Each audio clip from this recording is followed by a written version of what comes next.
I'm sitting here at the Women's Democratic Summer Picnic in Center Valley, one of our areas in Lehigh County. I'm sitting with my friend and running mate, Dan Hartzell, who is also a proponent of transparency in our budget. We'd like to see accountability. We want to see a cordial and harmonious discussion group with the other commissioners.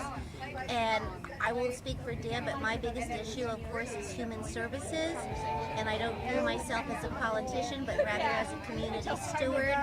And I am following in the footsteps of many folks who have just cared about people and want to see a better Lehigh County for those people. Dan? Well, I think among the issues we care about is Cedar Brook and protecting the most vulnerable Lehigh County residents on that end of the age spectrum, and then children and youth, protecting the most vulnerable Lehigh County residents on that end of the age spectrum, and of course everything in between. But as you said, it's human services. A lot of people aren't even familiar that much with what the county does. Greetings from the West Coast of Florida. Hello. We're being interviewed.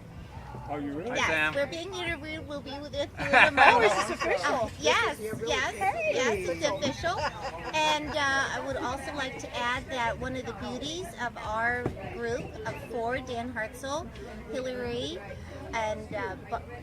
Smith, and Robert Martin, and myself, is that we are very like-minded, and we collaborate, and we come from fact. And we have a very harmonious method and process of getting along with each other and discussing issues that will end in results and progress for Lehigh County, a better Lehigh County. Okay, now can I ask one quick question here? Sure. Because this was brought up when I covered the campaign kickoff. A lot of people, when they think of like elections, they think of like the local, like, you know, your towns and cities, and then they jump up to the state level right away. And a lot of people don't think about how important the actual the county government is, no matter if it's Lehigh or any county. Exactly how important is the county government? It's almost like it's the in-between stage between your local level and the state. How important is the county government? Well, it's very important. And you mentioned an issue. It's not that much on the radar screen for the public. A lot of people that I've talked to since I've been a candidate have said, I'm going to be honest with you, what would you do as a county commissioner? Not too many people can name their county commissioners. They can name I'm one of them. The mayor, maybe the county executive, but as I said, they do a lot.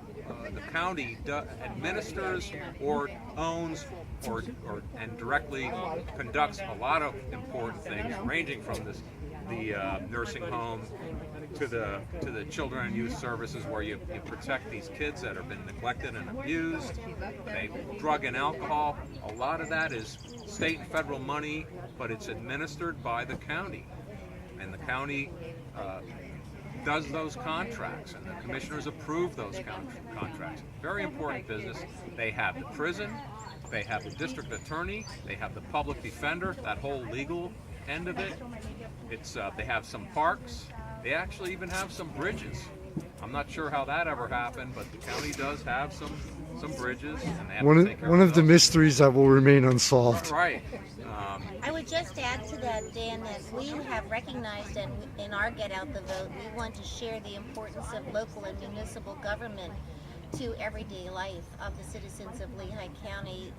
Unfortunately, at a presidential election, you get a great turnout, but the municipal and local elections affect everyday person in a very large way, and that's what they have to recognize, and we need to make them aware of that so that we have them at the polls and exercising their right to vote and have change.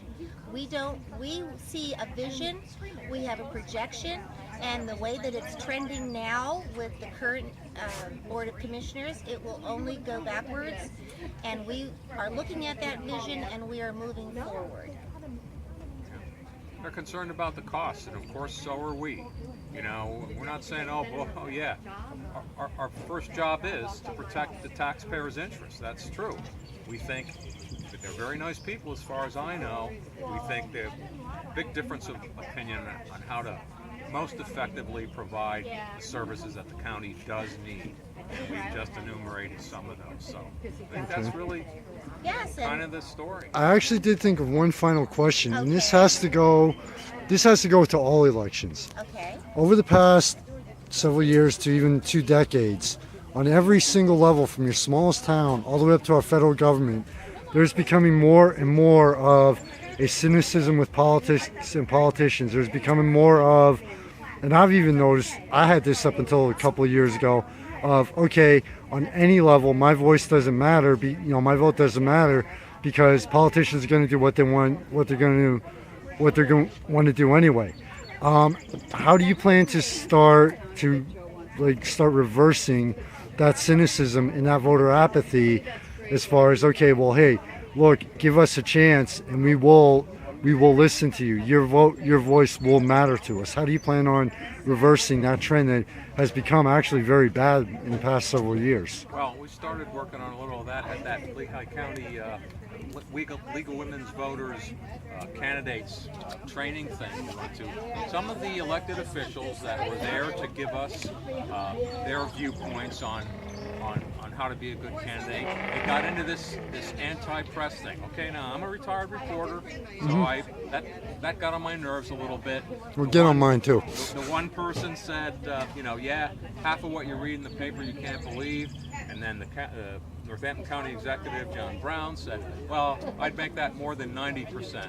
I'd make that more like 90%. Of course, it's hyperbole, but the point is, and I raised this issue, I said, you guys, there were probably 50 people there interested in running for local office. And I said, so, you perpetuate this myth that all the reporters or all they're in it for is to advance their careers and go to a bigger paper and all this, and you can't read anything you can't believe anything you read. And it's the flip side of the coin that, yeah, all these politicians, all they care about, they love you when they're running for office, but as soon as they get in, all it's about is stuffing money in their pockets and, telling you can't build a shed in your backyard. So this dual cynicism, you can't blame the public after a while for thinking it's all just rotten. But it's not rotten. All those people there, I know we were, and I'll bet you every one of those people there was there for the best, with the best of intentions. And I'm a retired reporter, but I've seen so many reporters through the years struggling with trying to be fair about everything, especially about election stories, measuring how many column inches they wrote for this opponent and that opponent. So maybe I'm naive, but what I'll say is 90% of that cynicism shouldn't really be there. Okay. Yes, there are problems with the system, but it's like Churchill said, democracy is a terrible form of government. The only problem is it's the best one that's ever been devised. I'm obviously paraphrasing, but that's why we're running. I feel that our election, our campaign, has spurred a lot of interest. I'll give you a personal story. I have slept in a shelter and worked with the homeless. I'm a hands-on person, and if I say that it's going to happen, it's going to happen. And this was true during my 2 terms as a school board director in Allentown. So, they always say thank you for whatever I bring, and I use social media as my networking system for getting things, and also my own pocketbook, which is neither here nor there. But one of my wonderful 65-year-old woman said to me, take this, it's a voter's registration form. She had sought it out. It took her 3 weeks to find the location. She had filled it out. She has a neurological disorder. She had filled it out, and she was so proud to say to me, this is the first time that I'm going to be voting. And I feel that role modeling as a community steward, as a good person, as a person who knows that right is might, and is not a talk person, but rather an action person that brings things to closure, is going to spur our group, and we are going to go on to victory in November. Okay.